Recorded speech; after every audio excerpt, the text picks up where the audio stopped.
মুরগি মা, তুই তো শুধু ডিমই পাড়া জানিস। তুই জানিস তো তোর এই ছোট্ট ডিমটাই আমার সব কিছু। তোর এই ছোট্ট ডিমটার জন্য আমি কত অপেক্ষা করে থাকি। আহা, আজকে বড় আনন্দের দিন মুরগি। তোর ডিম দিয়ে আমি আজকে বেগুনের বড়া বানাবো। দেখি শান্তি মাসের কাছ থেকে কিছু বেগুন নিয়ে আসি যাই তো।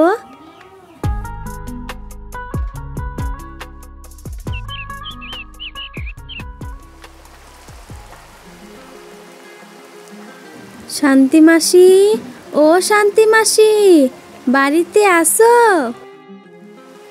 এই রূপা, রূপা, তুই বৃষ্টির মাঝে এরকম ভাবে ভিজতেছিস কেন? তোর কি কিছু লাগবে? আগে ভেতরে চল দেখি, তারপর বলবি। হ্যাঁ, এখন বল তাহলে তোর কি লাগবে। ও মাসি, তোমার কাছ থেকে একটু বেগুন চেতে এসেছি। আমার মুরগি আজকে ডিম পেড়েছে, সেই ডিম দিয়ে বাগুনের বড়া বানাবো।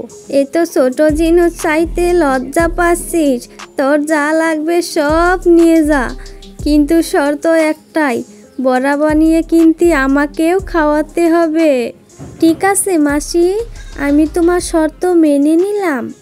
ঠিক আছে, তাহলে আমি গিয়ে তোর জন্য বেগুন নিয়ে আসি।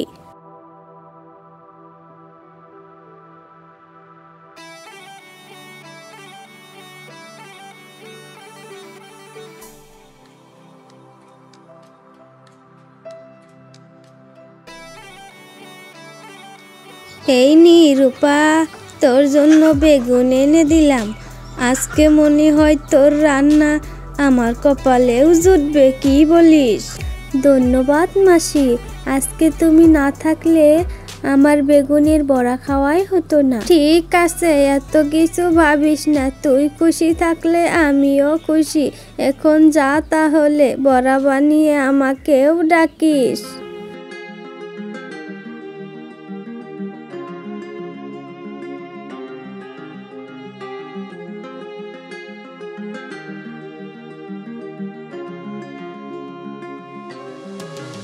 তুই কি বেগুনের বড়া বানাচ্ছিস? হ্যাঁ দাদু, আমার মুরগি আজকে ডিম পেড়েছে। তুমি বসো, তোমাকেও খেতে দিচ্ছি, বসো দাদু।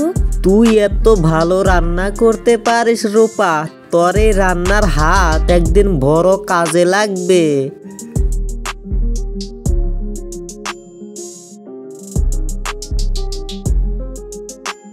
সত্যিই তো রূপা, তোর এই বেগুন ভাজি খুব সুন্দর হয়েছে। তোর এই রান্নার হাত অনেক দূর এগিয়ে যাক।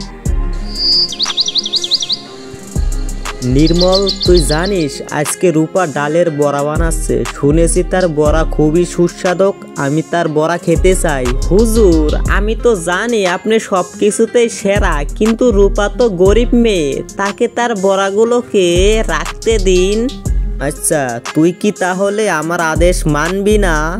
না হুজুর, আমি আপনাকে মানি। এক্ষুনি আমি রূপার বাড়ি গিয়ে তার বড়াগুলো নিয়ে আসতেছি।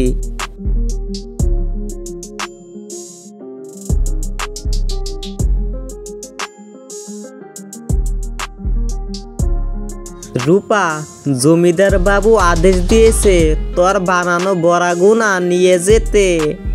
কিন্তু আমি তো আমার জন্য আর রাঘু দাদার জন্য বানিয়েছি, তাহলে এখানে রাজামশাই কেন চেয়েছেন?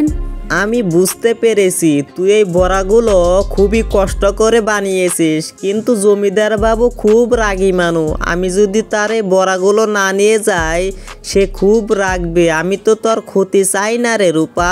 আচ্ছা, তাহলে একটু রেখে দেই, যাতে আমি আর রামু কাকা খেতে পারি। তুই সত্যিই খুব ভালো মেয়ে রূপা, আমি তোর জন্য কিছু রেখে দিব। জমিদার বাবুরও যদি একটু দয়া হয়।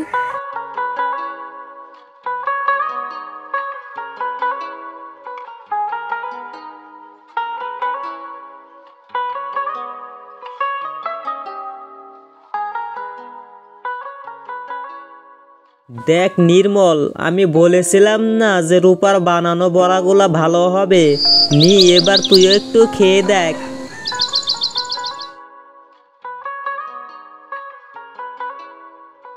আরে এত সুস্বাদু বড়া আগে কোনোদিনও খাইনি। রূপার হাতের রান্না সত্যি খুবই অসাধারণ। হুজুর, আপনার যদি ভালো লাগে তাহলে ওকে একটু সাহায্য করতে পারেন, সে খুবই গরিব মেয়ে। তুই ঠিকই বলেছিস, রূপা এত ভালো রান্না করে, তাকে সাহায্য করা উচিত। তুই গিয়ে আজকে রাতেই তাকে ডেকে নিয়ে আসবি, যা।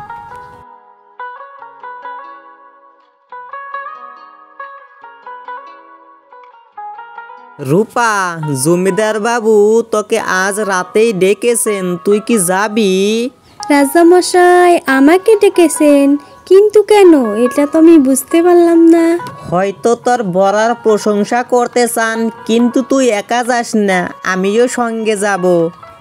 আয় রূপা আয়, আমি তোর বড়া খেয়ে খুবই মুক্ত হয়েছি। তুই খুব ভালো রান্না করতে পারিস। আপনার এই প্রশংসা আমার কাছে অনেক বড় একটা ব্যাপার। আপনাকে ধন্যবাদ রাজামশাই। তোর এই গুণের জন্য আমি তোকে সাহায্য করতে চাই, তবে তুই যদি রাজি থাকিস আমি তোকে বড় একটা সামগ্রী দিব। তুই যা বানাবি সবগুলো আমি কিনে নিব। এবার ভেবে দেখ। ঠিক আছে, আমি রাজি আছি মহেন্দ্র বাবু। তুই খুবই বুদ্ধিমতী মেয়ে রূপা।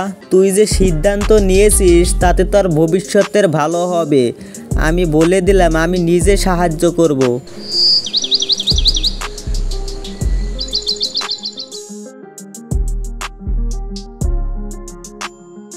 রূপা দেখ, তোর জন্য জমিদার বাবু কত কিছুই না করেছে। সত্যি রূপা, তুই খুবই ভাগ্যবতী একটা মেয়ে রে। হ্যাঁ রূপা, তুই এই সুযোগটা কাজে লাগা। আমরা সবাই তোকে সাহায্য করতে চাই। তোমরা সবাই আমার পাশে আছো, এই জন্য আমি খুব খুশি। আমি চেষ্টা করব আমার রান্না দিয়ে সবাইকে মুগ্ধ করতে। তোর এই মনোভাবে তোকে অনেক দূর নিয়ে যাবে রে রূপা।